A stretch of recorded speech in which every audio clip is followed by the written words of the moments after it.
Bueno, aquí estamos. Una sala pequeña, con olor a papel viejo y aire reciclado. Paredes grises. 3 personas en la mesa de enfrente. Un escritorio de madera oscura. Y yo, sentado acá, esperando que empiece todo esto. No sé si alguna vez han estado en una de estas salas. No es como en las películas. No hay drama musical de fondo. No hay cámaras que te sigan con el zoom perfecto. Es silencio, y ese silencio pesa. Él entra tarde, por supuesto. Entra con una sonrisa de medio lado, con lentes de sol puestos, aunque adentro no hay ni una ventana. Trae puesta una chaqueta cara, de esas que gritan el logo en el pecho. Zapatos que brillan más que su actitud. Saluda con la mano como si estuviera llegando a una fiesta, como si todos estuviéramos esperándolo para empezar la diversión. Se sienta, se acomoda, cruza las piernas, mira el celular, lo guarda, vuelve a mirarlo, sonríe. El juez lo observa. No dice nada todavía, solo lo observa. Y yo también lo observo, porque mi trabajo es ese, presentar lo que pasó, lo que él hizo, lo que puso en riesgo, y esperar que alguien en algún momento entienda que esto no es un juego. El juez pregunta si entiende por qué está acá. Él responde con otra sonrisa. Dice que sí, claro, que entiende. Dice que fue un malentendido, que estaba grabando contenido, que es su trabajo, que la gente lo ama, que tiene millones de personas esperando ese video. Millones. Dice la palabra millones como si fuera un escudo. El juez no se inmuta. Pregunta si sabía que bloqueó una calle completa, si sabía que había autos esperando, gente tratando de pasar, una ambulancia que tuvo que desviarse, una ambulancia. Él se encoge de hombros. Dice que no vio ninguna ambulancia. Dice que solo fueron 15 minutos, 20 máximo. Dice que la gente exagera, que siempre exageran, que él tiene más presión que cualquiera de los que estaban esperando en esa calle. Presión. Esa palabra me queda dando vueltas. Yo tomo la palabra. Le recuerdo que cuando llegó la policía, no cooperó, que se negó a identificarse al principio, que cuando finalmente habló, dijo algo que quedó grabado en el reporte, algo que él mismo dijo frente a 3 testigos. Puedo pagar lo que sea, solo díganme cuánto cuesta, que esto no quede registrado. Silencio. Él niega con la cabeza. Dice que eso está sacado de contexto, que no lo dijo así, que estaba nervioso, que la gente no entiende cómo es vivir con una cámara encima todo el tiempo, que cada error se magnifica, que cada palabra se malinterpreta, pero lo dijo. Eso no se malinterpreta. El juez se pregunta qué pensaba que iba a pasar. Si creía que el dinero iba a resolver todo, si pensaba que su imagen era más importante que la seguridad de las personas que estaban ahí. Y por primera vez, él no responde rápido. Se queda callado. Aprieta los labios. Mira hacia abajo. Le pregunto si entiende lo que significa responsabilidad, si entiende que las acciones tienen consecuencias, que no importa cuántos seguidores tenga, no importa cuánto dinero haya en su cuenta, hay cosas que no se negocian. Él levanta la vista y ya no sonríe. Dice que claro que lo entiende, pero lo dice con una voz distinta, más baja, más cansada. Dice que todos esperan que sea perfecto, que suba contenido todos los días, que sea gracioso, audaz, distinto, que si no lo hace, alguien más lo hará, y que entonces lo olvidarán, lo reemplazarán, como si nunca hubiera existido. Dice que el video no era para hacerle daño a nadie, que solo quería algo grande, algo que impactara, algo que lo mantuviera relevante. Relevante. Esa palabra también me queda dando vueltas. El juez le pregunta si alguna vez pensó en parar, en descansar, en ser una persona sin tener que demostrarlo cada segundo. Él no responde, solo mira sus manos. Yo le pregunto si sabe los nombres de las personas que estaban esperando en esa calle, si sabe que una de ellas perdió una entrevista de trabajo, que otra llegó tarde al hospital donde estaba internado su padre, que un conductor casi pierde un pedido que necesitaba para pagar el alquiler. Él dice que no sabía, que no pensó en eso. Y creo que esa es la primera vez que dice la verdad completa. El juez le explica que la ley no distingue entre famosos y anónimos, que el respeto no se compra, que la responsabilidad no se negocia, que lo que hizo tiene un peso, y que ese peso no se mide en vistas, ni en likes, ni en comentarios. Él asiente, despacio, como si cada palabra le doliera. Le digo que el problema no es solo lo que hizo ese día, el problema es creer que podía borrarlo, que podía pagar para que desapareciera, como si la verdad fuera opcional, como si la justicia fuera un servicio al que se accede con tarjeta de crédito. Él agacha la cabeza, y por primera vez desde que entró parece pequeño, parece joven, parece asustado.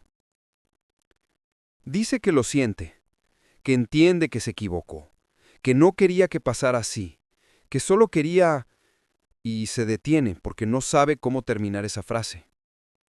El juez le pregunta qué quería, y él no responde, porque quizás ni él mismo lo sabe. Le explico que va a tener que pagar una multa, que va a quedar registrado, que va a tener que cumplir con horas de servicio comunitario, que esto no se va a borrar porque él lo desee.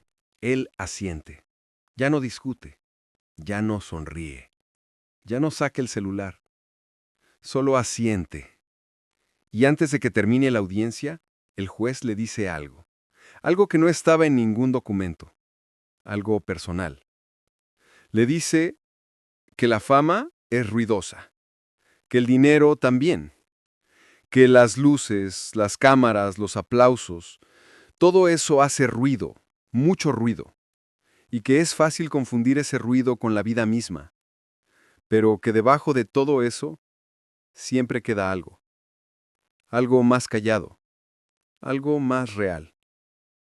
Le dice que ese algo es lo que importa, y que si no lo cuida, si no lo escucha, un día va a despertar y no lo va a encontrar. Y ahí, todo el ruido del mundo no va a poder llenar ese vacío. Él levanta la vista y por un segundo creo que entiende. Salimos de la sala.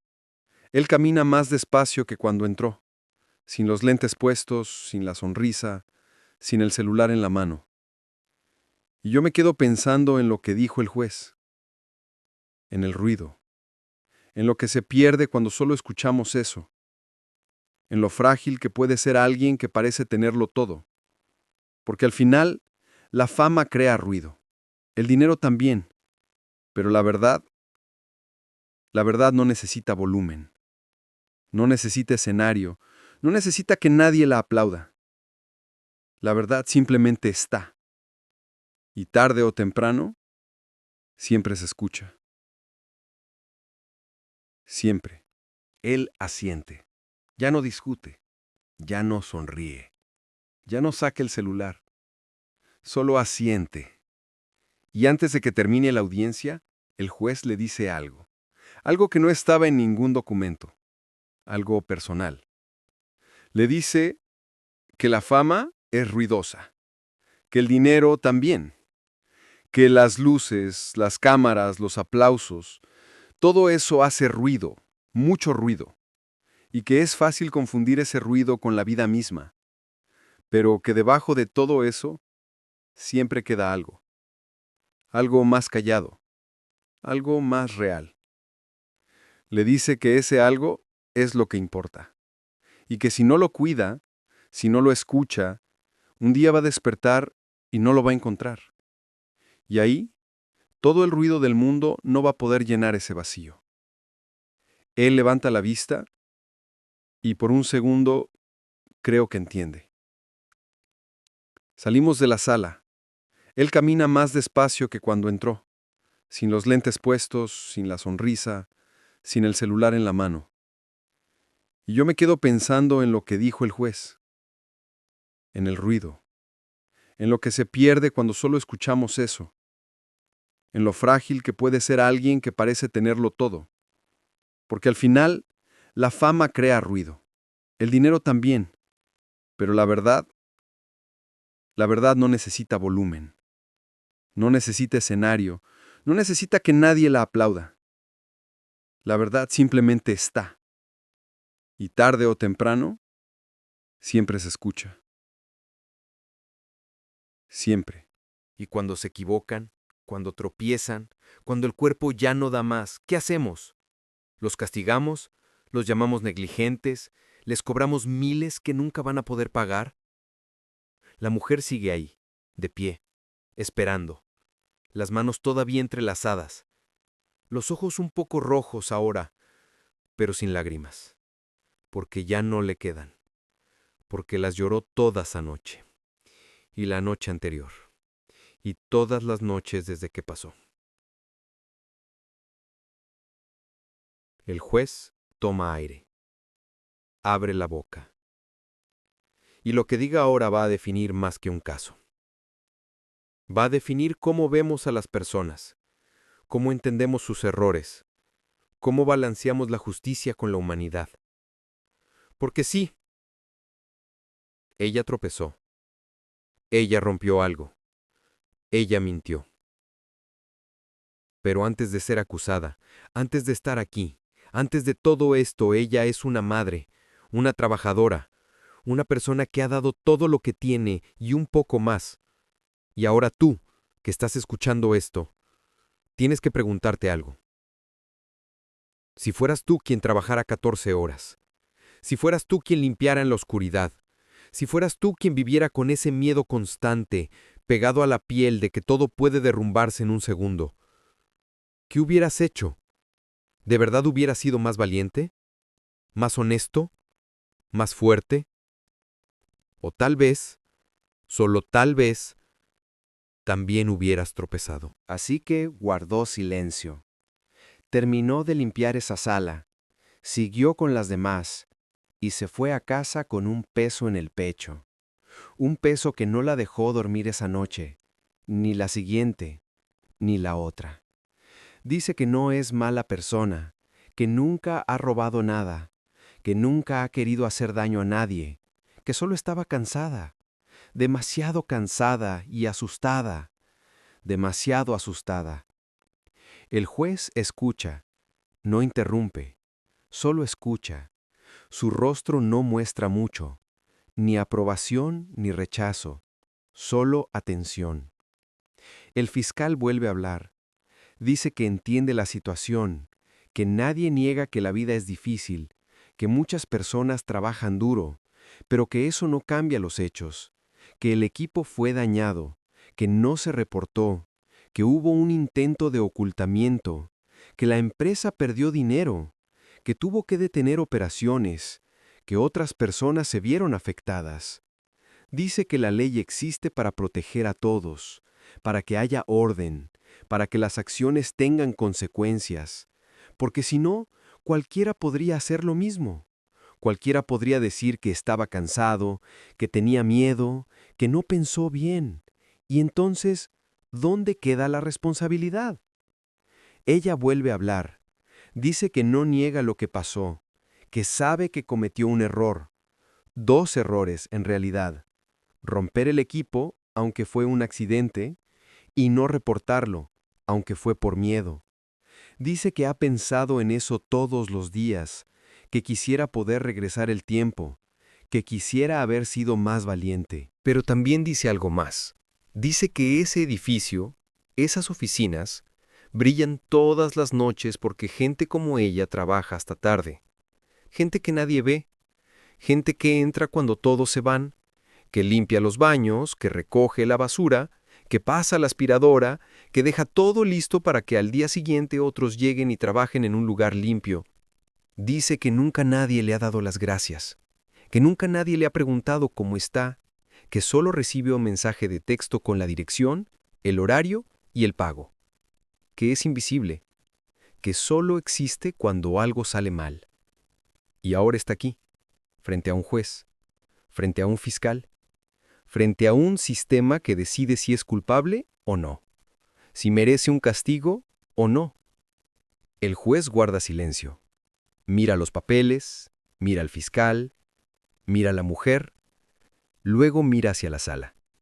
Dice que ha escuchado todo, que entiende la posición del fiscal, que la ley tiene que cumplirse, que las empresas tienen derecho a proteger sus bienes, que la negligencia tiene consecuencias. Pero también dice que ha escuchado a la mujer, que entiende su situación, que reconoce su cansancio, que ve su miedo, que nota su arrepentimiento. Dice que este caso le hace pensar, porque la justicia no es solo aplicar la ley fríamente, es entender el contexto, es ver a las personas completas, no solo el error, también la vida alrededor de ese error. Pregunta al fiscal si la empresa ha considerado las condiciones en las que trabajan sus empleados de limpieza, si hay supervisión, si hay capacitación, si hay apoyo, si hay alguna manera de prevenir este tipo de accidentes. El joven asiente, no dice nada, solo escucha. El juez dice que va a considerar todo, que va a revisar los antecedentes, que va a hablar con el cliente, que dará su decisión en unos días, que por ahora el joven puede irse, pero que debe presentarse cuando lo llamen. El joven se levanta, dice gracias en voz baja, se da la vuelta, camina hacia la puerta. Sus pasos suenan cansados. El fiscal guarda sus papeles. El juez vuelve a ponerse los lentes. Afuera la ciudad sigue su ritmo. La gente sigue corriendo. Los repartidores siguen en sus motos. Los clientes siguen esperando sus pedidos. Y en algún lugar, alguien más está llegando tarde. Alguien más está cansado. Alguien más está a punto de perder la paciencia. La sala queda vacía otra vez. El ventilador sigue girando. Las paredes siguen grises. Y la pregunta queda flotando en el aire. ¿Cuánto puede soportar una persona antes de quebrarse? ¿Cuánto cansancio cabe en un día? ¿Cuántas veces podemos fingir que todo está bien cuando claramente no lo está? El joven salió de esa sala, pero miles más siguen allá afuera, en las calles, en las motos, en los trabajos que no paran, cargando con el peso de los días, intentando llegar a tiempo, intentando no explotar. Y nosotros seguimos pidiendo, seguimos esperando, seguimos exigiendo, sin preguntar nunca cómo está la persona del otro lado, sin ver el cansancio en sus ojos, sin pensar que tal vez ellos también tienen una historia, una familia, un límite. ¿Cuánto puede soportar una persona antes de quebrarse? ¿Cuánto cansancio cabe en un día? ¿Cuántas veces podemos fingir que todo está bien cuando claramente no lo está? El joven salió de esa sala, pero miles más siguen ahí afuera, en las calles, en las motos, en los trabajos que no paran, cargando con el peso de los días, intentando llegar a tiempo, intentando no explotar. Y nosotros seguimos pidiendo, seguimos esperando, seguimos exigiendo, sin preguntar nunca cómo está la persona del otro lado, sin ver el cansancio en sus ojos, sin pensar que tal vez ellos también tienen una historia, una familia, un límite. Tal vez ese joven perdió la razón por un momento, o tal vez solo mostró lo que todos llevamos dentro, cuando ya no podemos más. Esa rabia callada, esa frustración que se acumula día tras día, ese grito que no sale hasta que algo lo despierta. No hay respuesta fácil, no hay culpable claro, solo hay gente cansada, gente que trata de sobrevivir, gente que a veces falla. Y mientras tanto, la ciudad sigue girando, los pedidos siguen llegando, y todos seguimos corriendo, sin parar, sin vernos, sin preguntarnos qué pasaría si un día simplemente no podemos más.